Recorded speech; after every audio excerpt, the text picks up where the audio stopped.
ഈ ആവശ്യത്തിന് വേണ്ടി കൂടാതെ പോലീസ് അസോസിയേഷന്റെ നേതൃത്വത്തിൽ ഈ വിദ്യാർത്ഥികൾക്കും മറ്റുമായി ഇന്നലെ ഓറഞ്ചും പഴവും മറ്റുമായിരുന്നു. ഇത്തരത്തിൽ വിപുലമായിട്ടുള്ള അല്ലെങ്കിൽ വിദ്യാർത്ഥികൾക്ക് ബുദ്ധിമുട്ടുണ്ടാക്കുന്ന തരത്തിലുള്ള അല്ലെങ്കിൽ ഒരു കാര്യങ്ങളും ചെയ്തിട്ടില്ല. അവർക്ക് വേണ്ടിയിട്ടുള്ള കാര്യങ്ങൾ മാത്രമാണ് ഇതുവരെ ചെയ്തിരിക്കുന്നത്. ഇത്തരത്തിൽ വിപുലമായിട്ടുള്ള പരിപാടികൾ തന്നെയാണ് ഇന്നും എന്തായാലും പ്രധാന വേദിയിൽ സംഘടിപ്പിച്ചിരിക്കുന്നത്.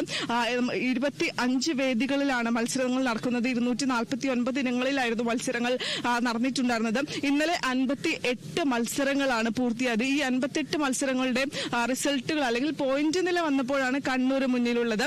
മറ്റു ജില്ലകളിലെല്ലാം തന്നെ തൊട്ട് പിന്നാലെ തന്നെ ഉണ്ട്. അതെപ്പോൾ വേണമെങ്കിലും മാറി മറിയാവുന്ന ഒരു സാഹചര്യവും നമുക്ക് കാണാൻ സാധിക്കുന്നതാണ്. എന്തായാലും വ്യത്യാസം മാത്രമേ ഉള്ളൂ. അതായത് ഒന്നാം സ്ഥാനക്കാരനായ കണ്ണൂരിന് 215 പോയിന്റ് ആണെങ്കിൽ രണ്ടാം സ്ഥാനക്കാരനായ തൃശ്ശൂരിന് 214 പോയിന്റ്. അതായത് ഒരു പോയിന്റ്, ഒരു അണുവിട വ്യത്യാസം അല്ലെ. അപ്പം കോഴിക്കോട് ആദരയ്ക്ക് ആശ്വസിക്കാവുന്ന പോലെ കോഴിക്കോടിന് 213 പോയിന്റാണ്. അതായത് ഒന്നാം സ്ഥാനത്തേക്ക് എത്താൻ 2 പോയിന്റിന്റെ മാത്രം ആവശ്യമേ ഉള്ളൂ കോഴിക്കോടിന്. ഈ പോയിന്റ് പട്ടിക മൊത്തത്തിൽ ഇങ്ങനെയാണ്. ആലപ്പുഴ 207 പോയിന്റുമായി 4ാം സ്ഥാനത്തുണ്ട്. പാലക്കാടാണ് 5ാം സ്ഥാനത്തുള്ളത്. 207 പോയിന്റ് തന്നെയാണ് അവർക്കുമുള്ളത്. പിന്നെ എറണാകുളത്തിന് 206 പോയിന്റ് ഉണ്ട്. തലസ്ഥാന നഗരിയായ ഈ കലോത്സവത്തിന്റെ പ്രധാന വേദിയായ നടത്തിപ്പുകാരായ തിരുവനന്തപുരത്തിന് 7ാം സ്ഥാനമാണ്. 199 പോയിന്റാണ് നിലവിലുള്ളത്. മലപ്പുറത്തിന് 198 പോയിന്റാണ്. കോട്ടയത്തിന് 197, കൊല്ലത്തിന് 194, കാസർഗോഡിന് 189, വയനാടിന് 182മാണുള്ളത്. ഏറ്റവും പുറകിലായി നിൽക്കുന്നത് ഇടുക്കിയാണ്. അതിന് തൊട്ടു മുന്നിലായി പത്തനംതിട്ടയുണ്ട്. എന്തായാലും ഇടുക്കിക്കും പോയിന്റ് കുറവൊന്നുമല്ല, 169 പോയിന്റ് ഉണ്ട്. അതായത് ഈ 50 പോയിന്റ് അടുത്തെത്തുവാണെങ്കിൽ ഒന്നാം സ്ഥാനം ഇടുക്കിക്കും കിട്ടും. മത്സരം ഇനിയും ബാക്കിയുണ്ട്. പോയിന്റ്സുകൾ ഇനിയും വരാനുണ്ട്. വിദ്യാർത്ഥികൾ ആവേശത്തിലാണ്. ഓരോ പോയിന്റ്സ് വരുമ്പോഴും പോരാട്ടങ്ങളാണ് നടക്കുന്നത്. ദിവസമായതേ ഉള്ളൂ. അതാ ഞാനും പറയുന്നത്, 2 ദിവസമേ ആയിട്ടുള്ളൂ. മത്സരങ്ങൾ ഇനിയും ബാക്കിയുണ്ട്. വിദ്യാർത്ഥികൾ ആവേശത്തിൽ തന്നെയാണ്. ഇത്തവണ എന്തായാലും ഓരോ വിദ്യാർത്ഥികളും പറയുന്നത് തങ്ങൾ കപ്പ് കൊണ്ടുപോകും, അല്ലെങ്കിൽ തങ്ങൾ ഇത്തവണ കപ്പ് കൊണ്ടുപോകുന്നില്ല. ആത്മവിശ്വാസത്തിൽ തന്നെയാണ് ഓരോ വിദ്യാർത്ഥികളും ഓരോ സ്കൂളും വന്നിട്ടുള്ളത്. അതുകൊണ്ട് തന്നെ ഈ മത്സരം ഇപ്പോൾ കാണുന്ന പോയിന്റ് നിലകളൊന്നും നമുക്ക് വിശ്വസിക്കാൻ സാധിക്കുന്ന ഒരു കാര്യമല്ല.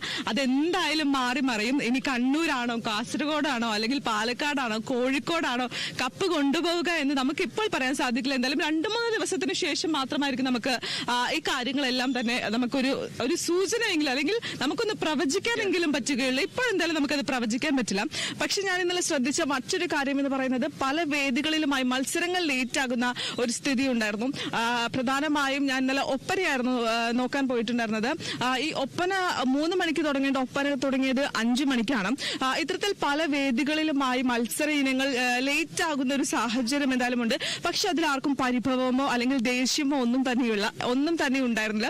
എന്തായാലും ആദ്യ ദിനം എന്ന് പറയുന്നത് വളരെ ആവേശോജ്വലമായിട്ട് തന്നെയായിരുന്നു അവസാനിച്ചിട്ടുണ്ടായിരുന്നത്. വലിയ രീതിയിലുള്ള അല്ലെങ്കിൽ ആർക്കും പരിഭവമോ പ്രശ്നമോ ഒന്നുമില്ലാതെ തന്നെ വളരെ മികച്ച രീതിയിൽ തന്നെയായിരുന്നു 1ാം ദിവസം അവസാനിച്ചിട്ടുണ്ടായിരുന്നത്. ഈ 2ാം ദിവസത്തിലേക്ക് അല്ലെങ്കിൽ 2ാം ദിവസം തുടങ്ങുമ്പോഴും ഇത്തരത്തിലുള്ള അല്ലെങ്കിൽ നല്ല രീതിയിലുള്ള ഒരു കാഴ്ച അല്ലെങ്കിൽ വാശിയോ അല്ലെങ്കിൽ പ്രശ്നങ്ങളൊന്നും തന്നെ ഇല്ലാത്ത ഒരു ദിവസമാകട്ടെ എന്ന് തന്നെയാണ് നമുക്കും പറയാനുള്ളത്, അല്ലെ ജോസഫ്? അതെ, തീർച്ചയായും. ഇന്നലെ ഒരു പ്രശ്നങ്ങളും ഇല്ലാതെ തന്നെയാണ് ഇത്തരത്തിൽ കലോത്സവത്തിന്റെ 1ാം ദിവസം കടന്നുപോയത്. ഇന്നലെ രാവിലെ 10 മണിയോടുകൂടി മുഖ്യമന്ത്രി ഈ പരിപാടി ഉദ്ഘാടനം ചെയ്തു. പരിപാടിയുടെ അധ്യക്ഷനായി വിദ്യാഭ്യാസ മന്ത്രി വി ശിവൻകുട്ടി ഉണ്ടായിരുന്നു. അതിനുശേഷം പല ഘട്ടങ്ങളിൽ വിവിധ മന്ത്രിമാർ വിവിധ ഇടങ്ങളിലെത്തി പരിശോധനകളും അതുപോലെ തന്നെ വേണ്ട നിർദ്ദേശങ്ങളെല്ലാം തന്നെ നടത്തിയിരുന്നു. ഈ സംഘാടകർക്ക് കൃത്യമായ നിർദ്ദേശം ലഭിച്ചിട്ടുണ്ട്. ഈ സംഘാടനത്തിൽ ഒരു വലിയൊരു മികവ് കൂടി കാണുന്ന ഒരു കലോത്സവം കൂടിയാണ് ഇത് എന്ന് 100% ഉറപ്പിച്ച് പറയാം. അതായത് ഒരു കാര്യത്തിലും ഒരു വിട്ടുവീഴ്ച നൽകാതെ 100% പെർഫെക്റ്റ് ആയി നിന്നുകൊണ്ട് തന്നെയാണ് ഈ സംഘാടകർ ഇതിന്റെ നടത്തിപ്പ് മുന്നോട്ട് കൊണ്ടുപോകുന്നത്. ഈ 1ാമത്തെ വേദിക്ക് സമീപത്തായി ഇപ്പോ ഒപ്പനയുടെ അവസാനവട്ട ഒരുക്കങ്ങൾ നടത്തുന്ന കുട്ടികളുടെ കൈച്ചിലമ്പുകൾ കേൾക്കാമല്ലേ?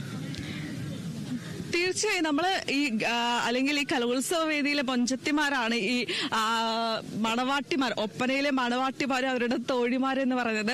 അവരെ നമുക്ക് അല്ലെങ്കിൽ ഒരു ഗ്ലാമറസ് ഐറ്റമാണ് ഈ കലോത്സവ വേദിയിലെ കാഴ്ചക്കാർ, പ്രത്യേക കാഴ്ചക്കാരുള്ള ഒരു മത്സര ഇനമാണ് ഈ ഒപ്പന എന്ന് പറയുന്നത്.